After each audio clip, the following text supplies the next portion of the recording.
Itu mau ngaji bawa ya, Kau belikanlah. Bismillahirrahmanirrahim. Nah, aku buatkan aja lah. Assalamualaikum warahmatullahi wabarakatuh. Waalaikumsalam warahmatullahi wabarakatuh. Alhamdulillahirrahmanirrahim. iya Kita dong. bersyukur kepada Allah atas Enggak. nikmat dan kita syukuri kesempatan hidup Nanti kita akan kemana? dalam keadaan sehat. Kemudian mensyukurinya yang tepat benar adalah mensyukuri hidup ini dengan iman Oh, tunggu cuma ada dapat. positif terhadap kemampuan ilmu Allah untuk kita terima, siap untuk melaksanakan rancangan pasti Allah di bumi ini yang sudah pasti. Syukur yang seperti itu akan memproses perjalanan kita menuju kesejahteraan akhir yang baik di dunia hasanah dan baik di akhirat hasanah. Kemudian selalu kita sholawat dengan Rasulullah, karena di dalam kita membahas Al-Quran, ajaran Allah tidak lepas daripada contoh bijak para Rasulullah yang dijelaskan di dalam ajaran ilmunya Al-Quran dari sejarah pertama sampai akhir. Saudara-saudara, malam ini kita membahas lanjutan pemahaman yang terlalu dinul Islam sebagai satu konsep hidup dan kehidupan, dan dinul Islam sebagai satu sistem pembinaan. Di dalam kita memahami dinul Islam, ruang lingkup pembahasannya itu tidak boleh lepas dari dinul Islam satu konsepsi dan dinul Islam sebagai satu sistem pembinaan.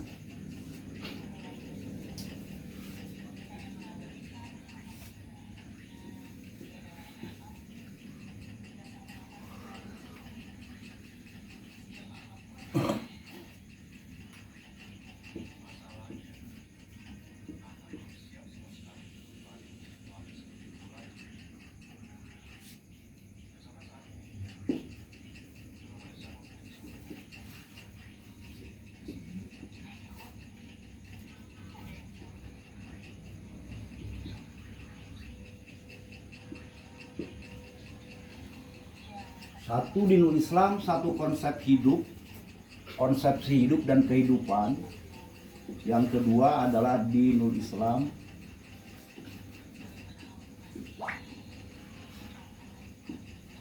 satu sistem pembinaan.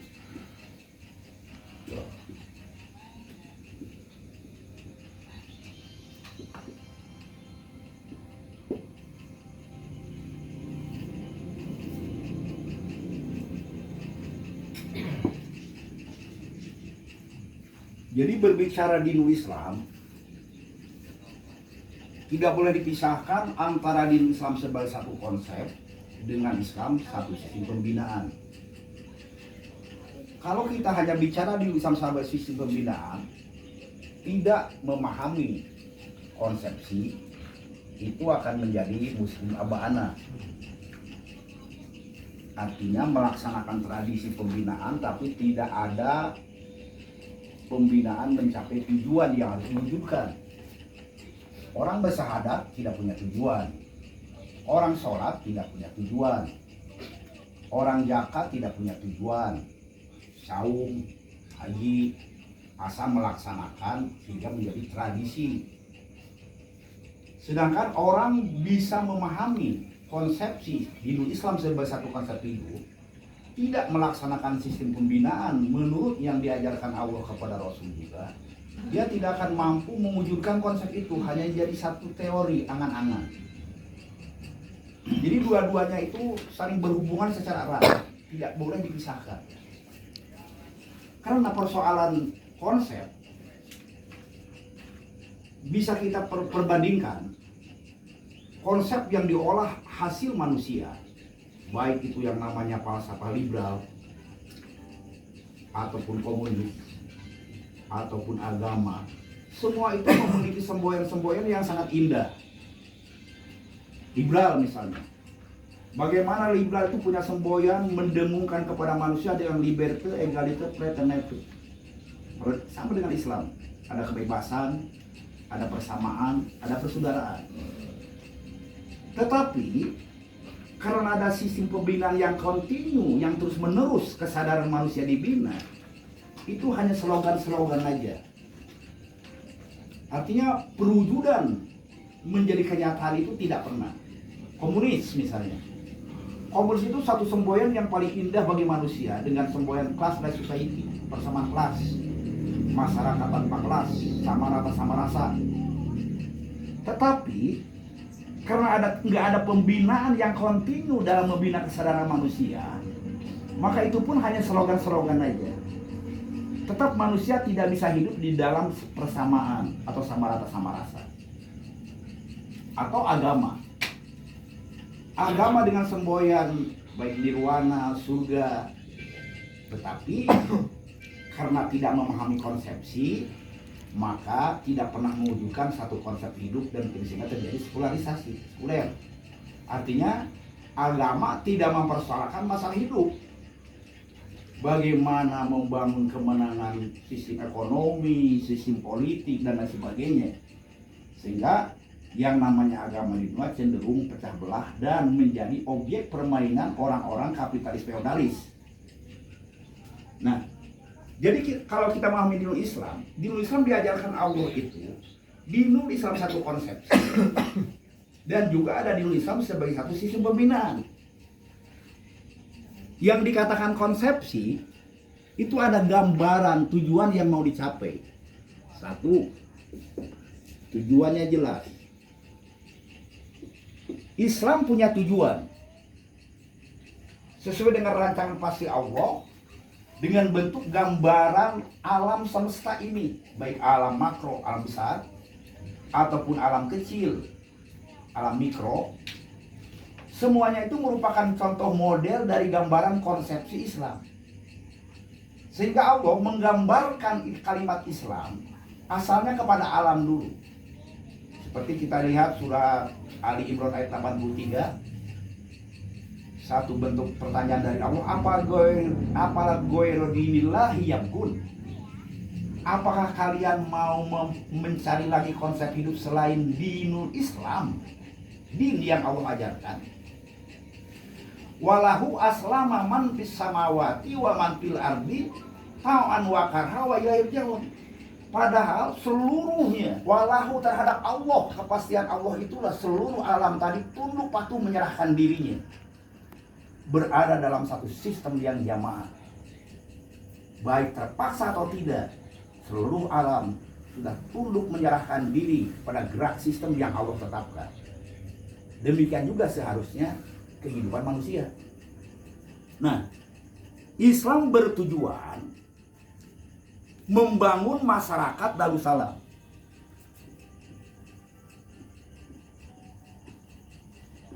Seluruh Rasul Allah perjuangannya mewujudkan masyarakat Darussalam. Nah, bentuk masyarakat Darussalam itu sendiri memiliki dua maksud. Yang pertama adalah satu bentuk kehidupan masyarakat jamaah. Masyarakat jamaah itu diistilahkan Madinatul Munawwaroh. Masyarakat yang melaksanakan satu sistem hidup yang disinari Al-Quran. Masyarakat yang tatanan hidupnya dipedomani Al-Quran. Dalam segala aspek hidup dan kehidupannya disebut Madinatul Munawwaroh.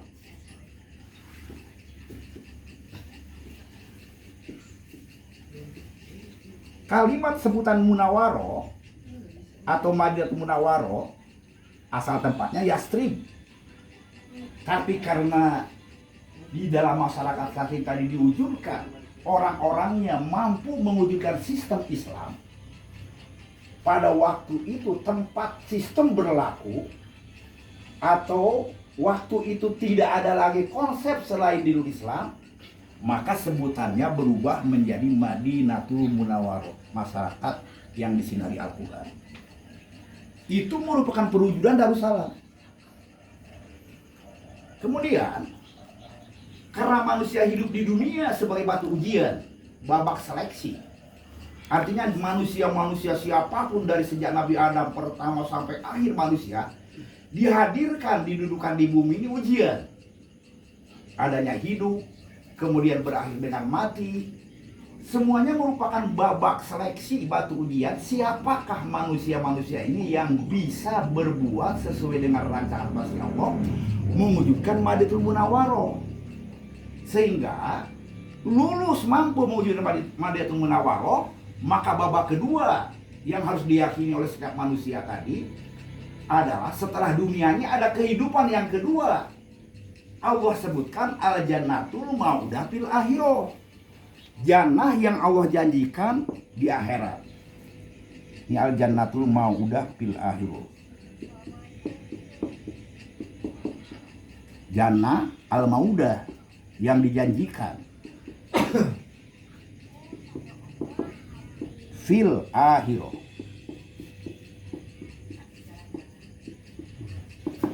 Nah, jannah yang Allah janjikan di akhirat itu tidak bisa dibayangkan dari kehidupan dunia sekarang ini. Tidak bisa dipikir-pikir dari sekarang.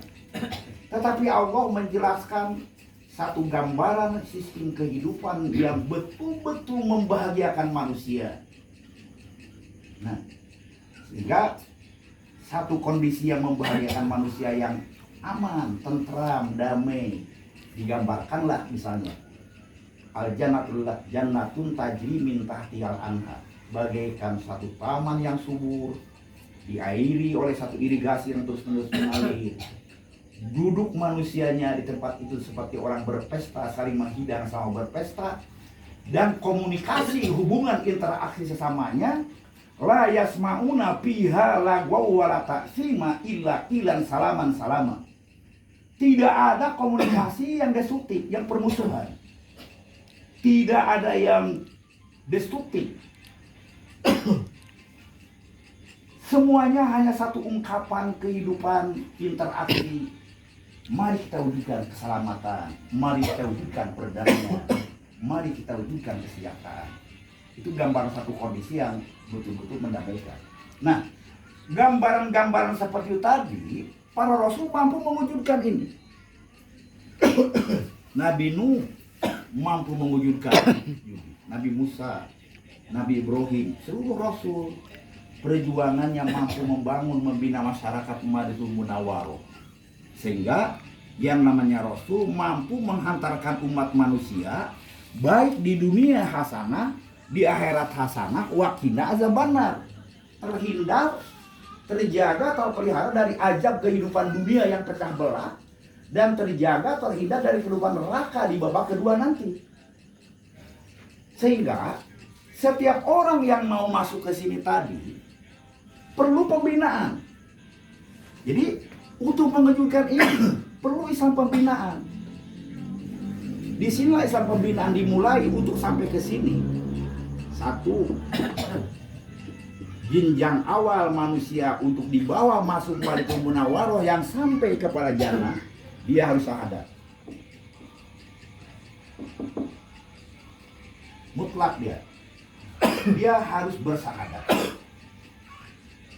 Seperti Allah telah bersyahadat, mampu membuktikan rancangannya menghadirkan menjadi kenyataan alam semesta dan kenyataan alam ajaran Allah.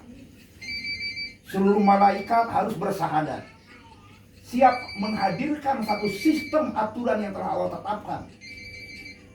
Kemudian Rasul harus bersyahadat.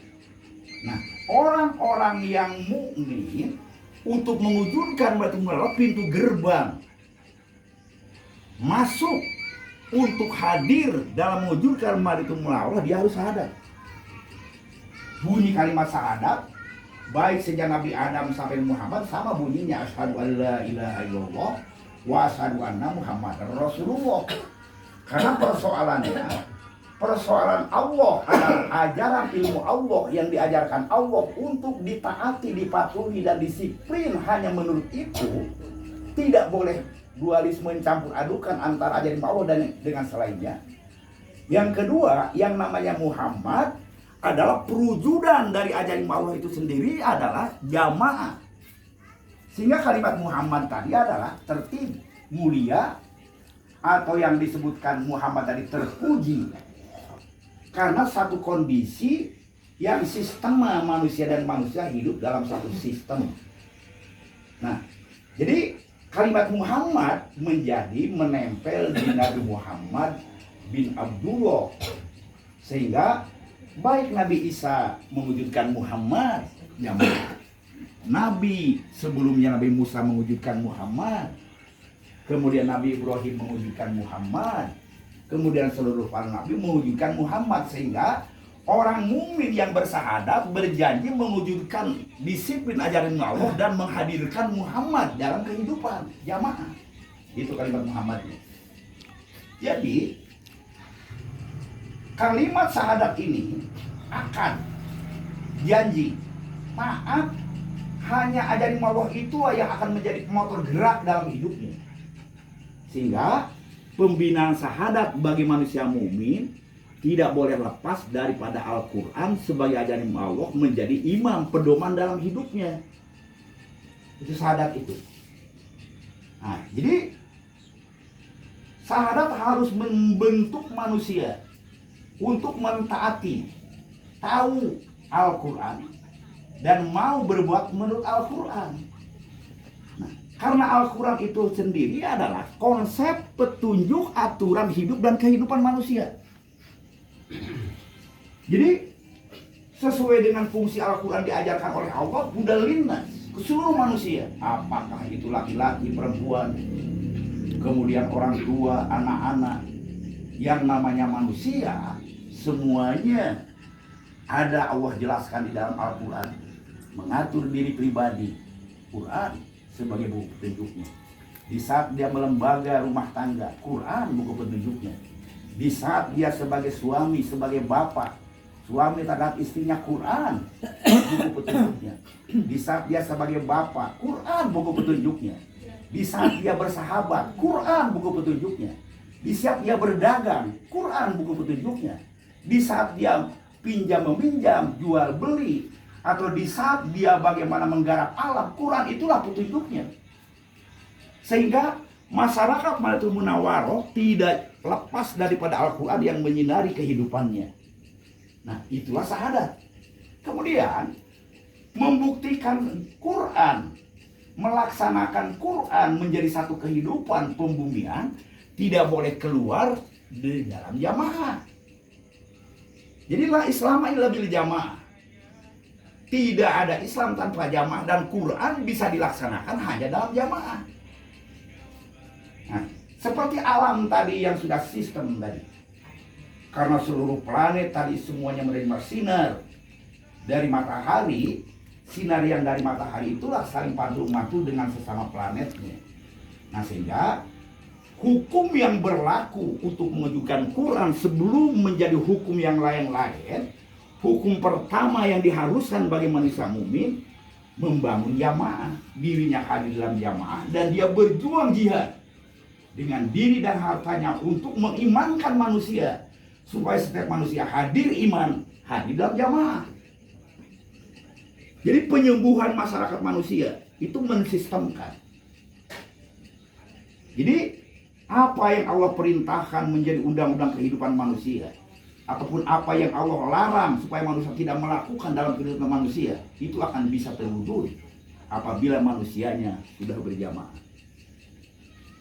Makanya pengobatan manusia sebagai satu tubuh sakit itu mensistemkan tubuh supaya setiap organ, setiap sel, jaringan sel saling mendukung, saling menguatkan, saling berfungsi.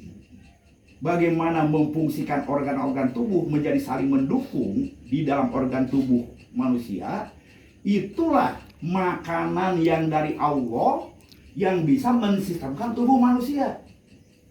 Jadi Allah menciptakan alam untuk kepentingan sehatnya tubuh, supaya manusia tubuhnya fisiosistem, berjamaah terus tubuhnya.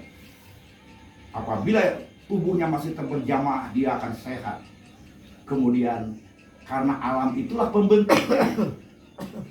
Dan kehidupan manusia secara sosial budaya, hubungan manusia dengan manusia lainnya akan berjamaah, pikirannya menjadi alaqa baina qulubikum, bersahabat dan bersaudara, apabila otak-otak pikiran manusia dibentuk oleh Al-Quran.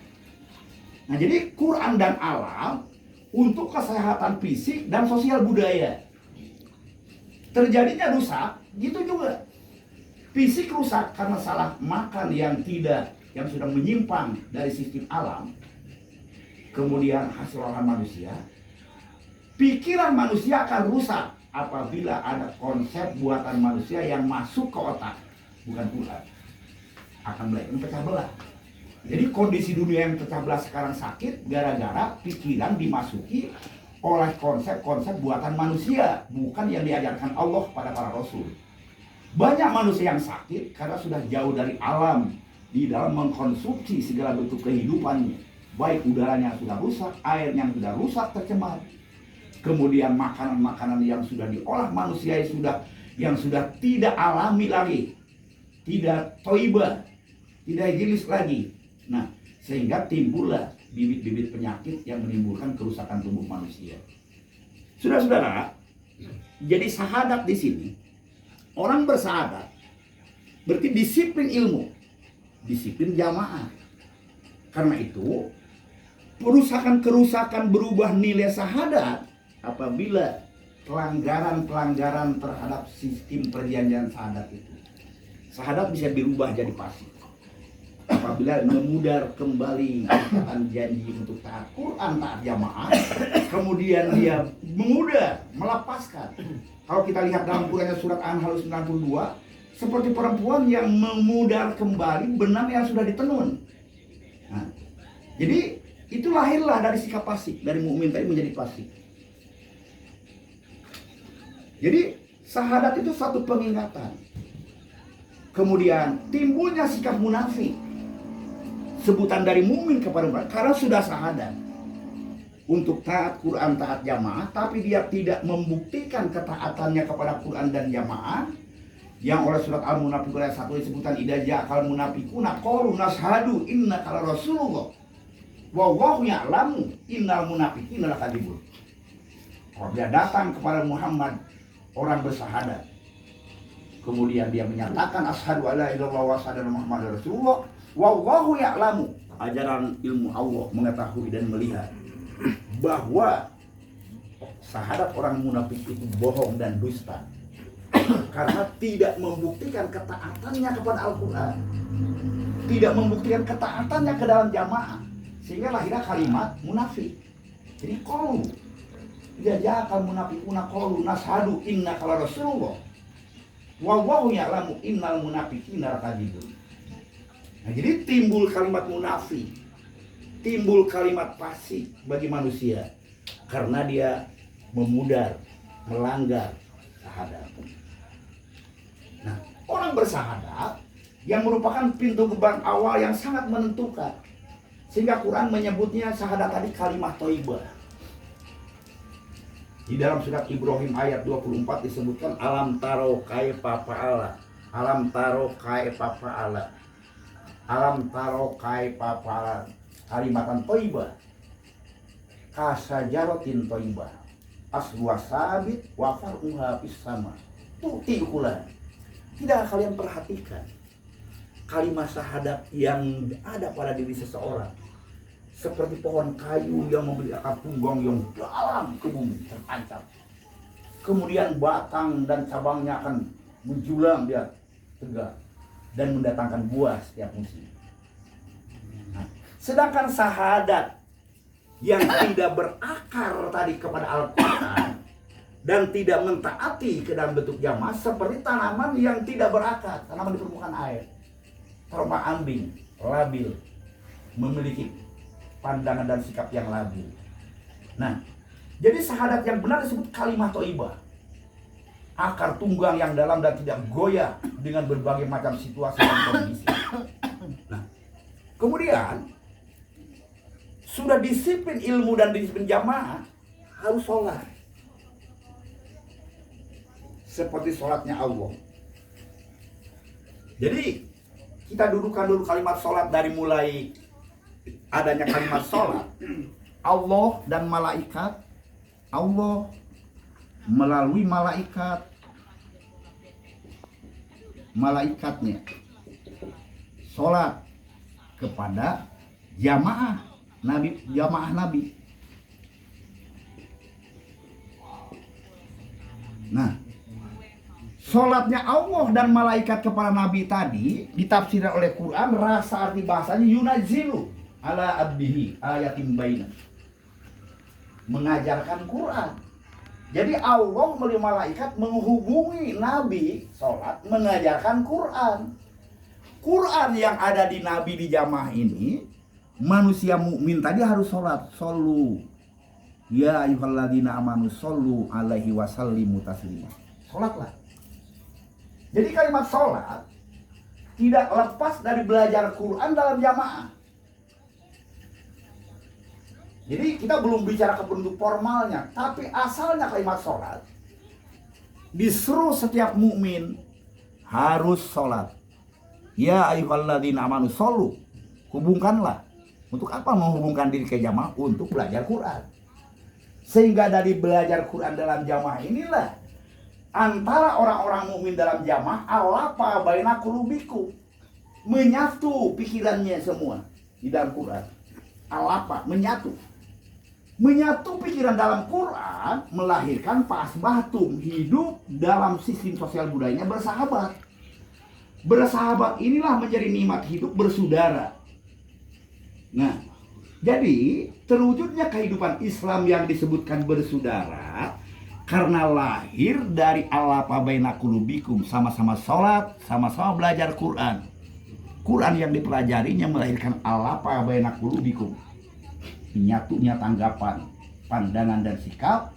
Kemudian karena sama pandangan dan sikapnya, pasbatum, hidup mereka bersahabat. Seperti Nabi dan para sahabat semua bersahabat. Persahabatan itulah saling mencintai. Namanya kalimatnya hubun, cinta. Kemudian menjadi sahabat, saling mencintai. Tidak saling membenci, tidak saling mencurigai. Persahabatan itu pasbatum binikmati ihwana, menjadi nikmat kehidupan ajaran Allah bersaudara. Itulah yang menjadikan kehidupan tadi Madinatul Munawwarah. Nah, jadi salat yang diajarkan Allah kepada para rasul harus mewujudkan seperti itu. Pembinaan jamaah, pembinaan Quran, pembinaan pandangan dan sikap hidup yang sama dibacakan oleh seorang pemimpin, oleh seorang guru yang menjelaskan. Sekarang yang menjalankan Quran di sini bukan Nabi Muhammad, guru. Jadi semua murid ditunjuki ini yang diajarkan Nabi Muhammad dan ini yang diajarkan Allah, sistem kerja seperti ini. Karena itu di dalam jamaah perlu ada pemimpin, perlu ada imam yang harus ditaati oleh seluruh jamaah. Jadi sistem mengajarkan Quran itu sholat. Semuanya harus mendengar, mentaati bentuk-bentuk yang disampaikan Al-Quran di dalam sistem pembinaan jamaah. Itulah sholat. Belum berbicara formalnya. Nah, jadi ketiga setelah sholat tidak bisa dipisahkan dari zakat. Zakat itu membersihkan. Membersihkan harta yang kita punyai, harta milik. Jadi dari pembicaraan zakat, kemudian menambah lagi satu penjelasan sedekah infak. Zakat membersihkan harta dihitung persentase. Kalau punya padi panen petani, misalnya 1000 kilo 1 ton, harus dizakatkan keluar persentasenya 100 kilo. Kalau punya ternak lembu atau kambing apa tuh ekor harus dizakatkan. Kalau punya emas, boleh memiliki emas 100 gram, keluarkan 2,5%. Kalau punya modal lebih dari 100 gram modal usaha itu nilainya, dia harus zakat 2,5% dari modal usahanya. Jadi membersihkan harta-hartanya. Di dalam zakat ada sodako. Sodako apabila dia hadir datang belajar Quran, maka terlebih dahulu harus membayar sodako, kejujuran dari rezeki yang dimiliki, sebagai tanda membersihkan dan untuk mau menerima Al-Quran dalam bentuk pikiran yang tidak dibelenggu oleh benda, oleh harta. Kemudian apabila jamaah memerlukan dukungan harta di dalam mewujudkan kepentingan-kepentingan jamaah, Maka setiap orang mukmin harus berimpak yang tidak terbatas kepada bentuk jumlah yang disebutkan persentase, tapi semaksimal mungkin sesuai dengan kesadaran seperti contoh-contoh para sahabat. Segala kalimat sedekah dan infak. Nah, jadi manusia yang bisa zakat, infak dan sedekah, dia akan menjadi sehat hartanya, berkah. Hidupnya tidak dibelenggu jadi beban-beban dibelenggu oleh harta. Seperti halnya tubuh kita, apa yang kita makan, apa yang kita minum, sehat kita bisa mengeluarkan ampas makanan, ampas minuman yang tidak menyehatkan tubuh di dalam, maka tubuh menjadi sehat. Orang yang selalu dia disiplin membersihkan hartanya, hartanya berkah bersih. Tidak akan menjadi beban belenggu yang dijelaskan Quran tadi, akan menjadi kalung api neraka yang menjadi beban belenggu harta benda. Nah, sehingga orang yang tidak pernah mengeluarkan infak sedekahnya yang tidak benar akan menjadi tikus mati di lubung padi. Artinya dia mengumpulkan harta saking banyak, dia mati di situ dengan harta bendanya menjadi bencana dan menjadi ajab dari harta yang dimilikinya itu, bukan menyelamatkan dirinya. Nah, digambarkan seperti tikus mati lubang padi, semakin banyak makanan, bukan dia semakin senang, tapi dia terjepit padi itu sendiri dan mati dia di sana. Itulah manusia-manusia yang tujuan hidupnya benda dan tidak bisa membersihkan. Dalam pembinaan Islam tadi, dia akan terbelenggu, terjajah oleh benda. Kemudian yang keempat, walaupun sudah kelihatan bagaimana cukupnya pembinaan syahadat, sholat, zakat, tapi Allah masih tetap memerintahkan melakukan pembinaan yang disebut saum. Jadi untuk membina manusia mampu menjadi manusia yang taat, patuh, disiplin, saum. Sehingga di ayat pertama, ayat Al-Baqarah, surat Al-Baqarah ayat 183, ya ayyuhalladzina amanu kutiba alaikumusiyam kama kutiba alal ladzina min qablikum la'allakum tattaqun. Jadi saum yang harus dilakukan oleh mukmin seperti dulu orang mukmin juga melakukan agar bisa taat, patuh, disiplin. Disiplin makan, pengaturan makan untuk kesehatannya disiplin. Disiplin pikiran, menjaga pikiran dari rongrongan hawa nafsu. Kemudian disiplin ketaatan.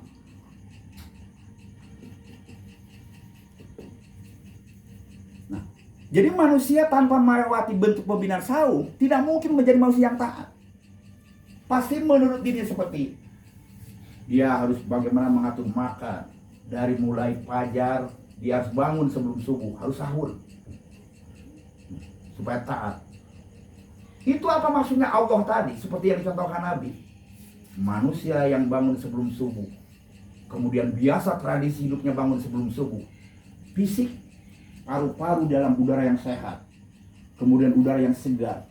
Dia hisap, dia bersihkan paru-paru. Kemudian dia makan pagi. Subuh itu pencernaan yang memang perlu butuh makanan pagi-pagi untuk aktif berbuat. Di sini udah kelihatan bagaimana sistem kesehatan. Dari mulai bangun sebelum subuh, bangun sebelum fajar. Nah, kemudian makanya kata Nabi, man shoma naharoha wa qoma lailaha imanan wa ihtisaban kharaja min dunubihi kayaumi waladatuhum. Barang siapa yang saum di siang hari mampu mengendalikan nafsu yang berakar ke perut dan seks, kemudian di malam harinya bangun dengan dua kegiatan, yaitu ratil Quran dan sholat, untuk membina dirinya, mendidik dirinya untuk taat kepada Al-Quran. Kharaja min dunubihi kayaumi waladatuhum. Dia akan keluar dari beban-beban dosa seperti anak bayi yang baru lahir dari perut seorang ibu. Nah, kemudian saumu anak zibi. Kalau dalam apa tadi, saum itu untukku kata Allah. Kalau kita saum itu untuk Quran. Apalah arti Quran yang ada dalam otak manusia kalau dia tidak saum, tidak mengendalikan nafsunya.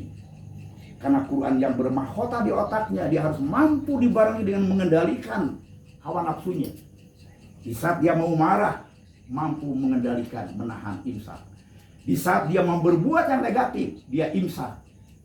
Kemudian untuk menahan, dan secara positif istiwaun selalu ditaatinya perintah-perintah Al-Quran kepada dirinya, sehingga ayam ma'dudah, sebulan lamanya waktu penetapan itu akan melatih dirinya menjadi manusia yang idul fitri, manusia yang kembali kepada fitrah, kepada hukum yang menyelamatkan dirinya, kepada hukum yang mendamaikan dirinya, kepada hukum yang mensejahterakan dirinya. Sebulan lamanya dengan proses seperti itu, maka dia akan menjadi manusia yang sehat fisiknya karena mampu mengatur jarak makan, sehat pikirannya karena mampu mengendalikan nafsu emosinya, kemudian sehat sosialnya karena dia setiap manusia dengan bersahabat selalu bagaimana menyambungkan sikap-sikap positif, silaturahmi yang menyambung ke arah perwujudan Al-Quran, sehingga jadilah manusia yang sehat fisik, badannya sehat, mental pikirnya sehat, sosialnya pun sehat. Itulah Idul Fitri. Nah, kalau manusia sudah merasakan nikmatnya saum, dia menghantarkan pembinaan dirinya ke arah tercapaian apa yang didambakan oleh dirinya, maka dia kata Nabi, lau ta'lamuna ma fi ramadhana minal khair. Lau ta'lamuna ma fi ramadhana minal khair. Ayyakuna haulan kamilan. Kalau saja manusia sudah mengetahui nilai-nilai yang terkandung di dalam saum Ramadan, maka dia akan melakukannya selama setahun penuh. Jadi bulan Ramadan, bulan penggodogan Al-Quran, timbullah saum. Jadi hanya saum dikarenakan Ramadan tadi menggodok pikiran manusia. Nah, jadi kalimat saum bukan terpisah dari Al-Quran, tapi Al-Quran turun di dalam bulan Ramadan. Manusia harus mampu mengendalikan nafsu apabila sedang belajar Quran, supaya dia Quran masuk betul-betul menyehatkan pikirannya dan hawa nafsunya dibimbing oleh Al-Quran itu sendiri. Nah, jadi karena itulah kalimat Ramadan tadi secara bahasa adalah penggodongan, pembakaran, supaya pikirannya digodong, dibentuk, dicetak sesuai dengan rancangan pasti Allah. Manusia khalifatullah fil ardi, manusia yang akan mengubah dunia, benih-benih mental pikirannya akan mengubah dunia, dirinya menjadi contoh keselamatan, kedamaian, kesejahteraan bagi lingkungan hidupnya, sehingga dia akan menjadi benih-benih yang akan mewujudkan tonggak Madinatul Munawwarah. Nah, jadi manusia-manusia yang seperti itulah tadi yang dibentuk oleh saum tadi, manusia yang beridul fitri karena pikirannya mampu mengendalikan hawa nafsu. Nah, inilah saudara-saudara pembinaan, masih ada lagi pembinaan. Karena apabila pembinaan ini tidak dilakukan, yang kelimanya haji, maka manusia akan melahirkan kelompok-kelompok sesuai dengan ras, suku, dan etnis. Haji bagaimana melikuidasi kesukuan. Tidak boleh ada hubungan suku, perbedaan suku, ras, keturunan, tapi sama-sama berkumpul sebagai umat manusia khalifatullah, anak-anak dari Adam di bumi Allah ini, semuanya menjadi saudara dan tidak boleh dikotomi menjadi sistem kesukuan-kesukuan, persatuan-persatuan yang berbeda-beda karena suku atau keturunan. Jadi haji melikuidasi secara universal dari berbagai macam bentuk partai kelompok yang manusia cenderung bersatu karena ras atau suku. Nah, dengan pembinaan inilah konsep keselamatan bisa terwujud untuk mewujudkan kehidupan dunia sampai ke akhirat. Kemudian mengkristalisasinya karakter dan sikap manusia bisa menjadi ada kalimat kafir, bisa menjadi kalimat fasik, musyrik, munafik, karena dia keluar dari jalur-jalur kaidah pembinaan ini. Apabila syahadatnya berubah, atau sholatnya berubah, atau zakatnya juga tidak berubah, atau saum dan hajinya, maka sebutan-sebutan bukan mukminun, bukan muslimun, bukan muhsinun tetapi kelompok manusia munafikun, fasikun, musyrikun, dan kafirun yang pasti tidak akan mampu mewujudkan Madinatul Munawwarah. Jadi kalau kita berbicara jamaah, itu bukan hasil pikir manusia. Siapapun manusia yang pandai di dunia, kata Allah, nggak mungkin bisa mewujudkan Madinatul Munawwarah. Hanya Allah dan para Rasul tadi mengajarkan. Jadi yang diminta kepada manusia bukan harus berpikir bagaimana membangun jamaah. Bersikaplah iman, samina atau terhadap peraturan-peraturan Allah. kemudian hadir syahadat yang benar, sholat yang benar, zakat yang benar, saum yang benar, haji yang benar, maka manusia yang seperti itulah Allah akan memberi imbalan bahagia dunia sampai ke akhirat. Tapi kalau dalam dirinya manusia justru mengolah, lahirlah seperti sekarang ini. Kenapa Muawiyah kurang bagaimana pinternya mengubah, menggeser? Kenapa madhab-madhab? Kenapa ulama-ulama Islam? Itu karena merasa diri lebih pintar lagi, lebih hebat lagi dari Nabi, merasa Nabi kurang atau Allah kurang sempurna mengajarkannya. Maka dia berusaha untuk mengutak-atik keadaan.